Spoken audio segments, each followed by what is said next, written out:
po. Hiniram lang po natin to sa iba. Hindi po yan ang rad niya. Sa may-ari na po kinuha po. At ito po ang saksakan niya. Subukan po natin saksak dito sa kanyang plug. Yan. Ito na po yung plug niyan. Ano po? Atin na po yung plug. Ayan. Naka-on na po siya. Atin na po pindutin yung likod. Ayan. Ayan. Ayan na po. Mandar na po yung blower niya. Ayan o.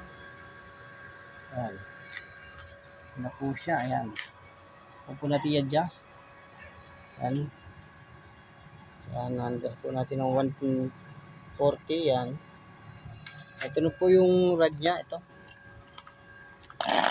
Ayan. Ito na po yung kanyang rad. Ayan.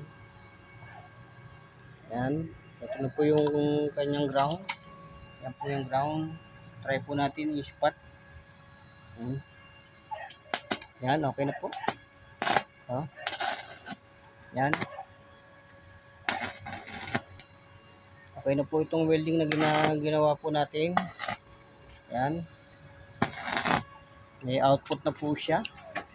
Meron na po siyang output. Ayan. Ayan. Okay na po itong welding na ating ginawa. Ang naging problema na lang po niya, ito po yung power regulator, saka 4 na resistor, saka 2 diode. Yan lang po ang problema niya. Okay na po itong welding nito. Pwede na po natin ibigay sa may-ari. Yan po yan. Maraming salamat po. God bless po sa mga papalaw na nanonood aking video. Salamat po.